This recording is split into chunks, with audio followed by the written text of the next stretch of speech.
번째 경기 일본 대 사우디 분석 시작해보겠습니다.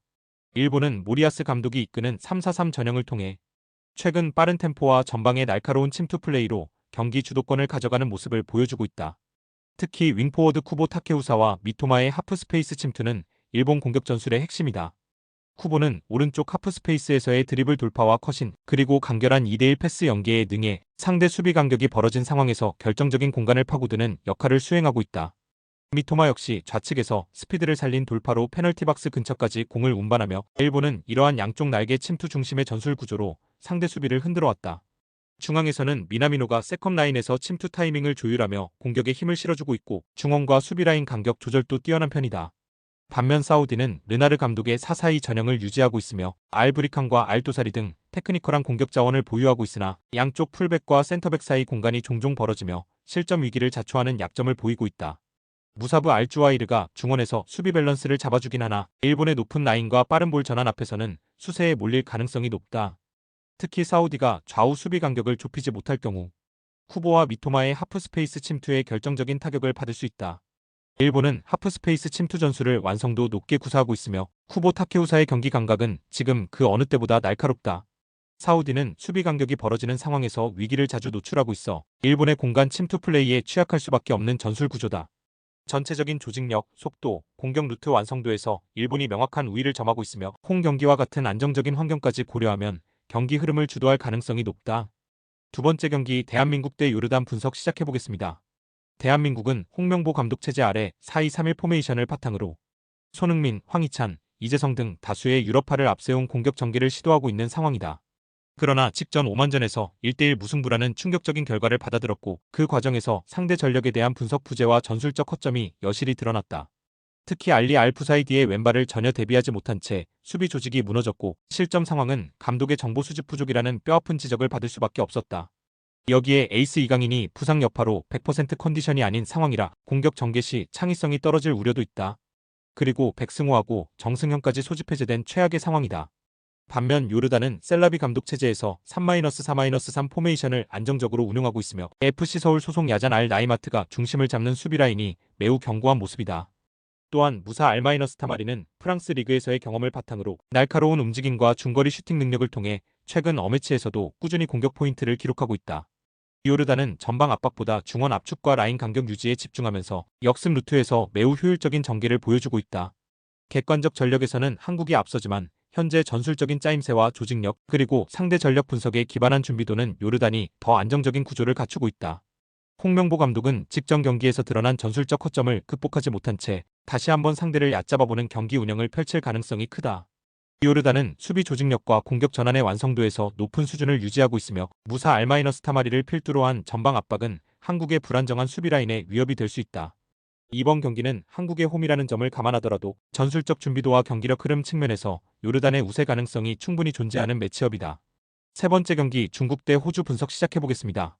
중국은 이방코비치 감독 체제에서 4-2-3-1 포메이션을 유지하고 있으며 웨이스하오와 쉬하오양을 중심으로 중원에서의 점유율 확보와 간결한 패스 전개에 집중하고 있다.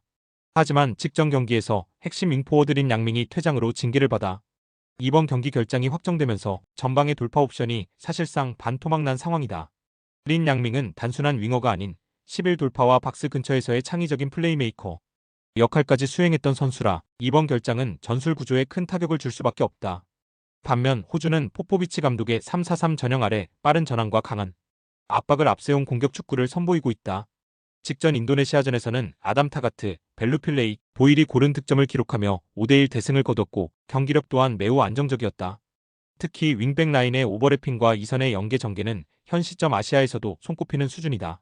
포포비치 감독은 전방 압박과 후방 빌드업 압살을 병행하는 전술을 활용하고 있으며 이번 경기에서도 중국의 수비 라인을 전반부터 흔들어 놓을 가능성이 높다. 수비 전환이 느리고 측면 커버에 약점을 보이는 중국 수비진은 호주의 빠른 이선 공격에 고전할 수밖에 없는 구조다. 게다가 중국은 린 양밍의 결장으로 인해 측면에서의 탈압박 루트가 차단된 상태라 수비 부담까지 더 커질 것으로 보인다. 중국은 핵심 윙포워드 린 양밍의 결장으로 인해 전술적으로 크나큰 공백이 발생한 상태이며 이로 인해 수비 부담과 공격 전개 모두에서 제약을 받을 가능성이 높다.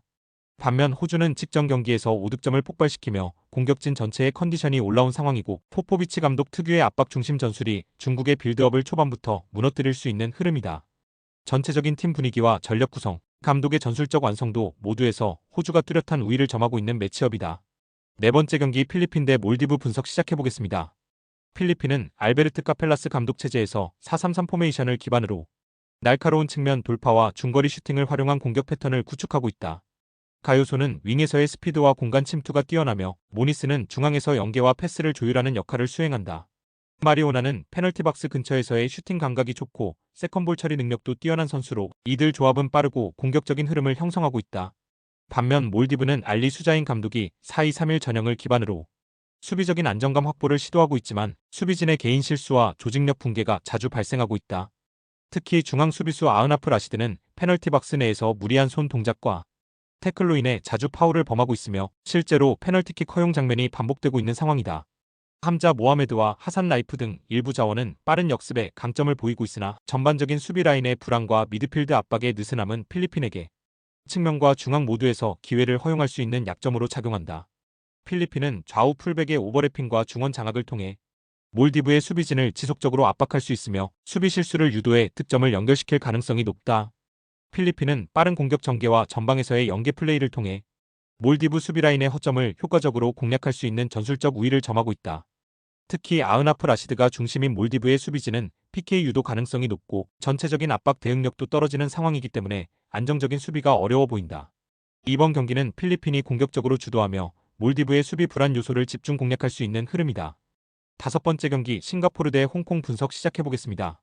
싱가포르는 오구라 감독 체제 아래 전술적인 구조가 잘 잡혀있는 팀으로 평가받고 있다. 4-2-3-1 포메이션을 바탕으로 중원에서의 짧은 패스 전개와 수비 간격 유지에 집중하는 스타일이며 특히 감독과 같은 일본 국적에서 귀화한 나카무라가 중심에 서 있다. 나카무라는 2선 플레이메이커로서 공격 템포 조절과 연계에서 뛰어난 영향력을 발휘하고 있으며 아누아르와 람리 같은 빠른 자원과의 호흡도 안정적인 편이다. 싱가포르는 라인을 끌어올리기보다는 수비 밸런스를 유지한 상태에서 조직적인 압박과 전환 속도를 통해 기회를 만드는 팀이다. 반면 홍콩은 다수의 귀화 선수들을 중심으로 구성된 전력이다. 에베르통 카마르구, 맷 오르, 베나비데스, 존스, 페르난도 등 다양한 국적의 선수들이 공격진에 포진돼 있어 개별 기량은 우수하지만 전술적 유기성과 조직력에서는 빈틈이 드러나는 구조다. 특히 수비 전환 속도와 중원 커버가 느리고 선수 간 간격 유지가 느슨해지는 경우가 자주 발생하고 있다. 이는 싱가포르처럼 짧은 패스와 플레이메이킹 중심의 팀을 상대할 때 치명적인 약점이 될 수 있다. 전체적으로는 싱가포르이 상대의 구조적 약점을 공략할 수 있는 짜임새를 갖추고 있는 만큼 공격보단 조직력이 경기 흐름을 좌우할 가능성이 높은 경기다.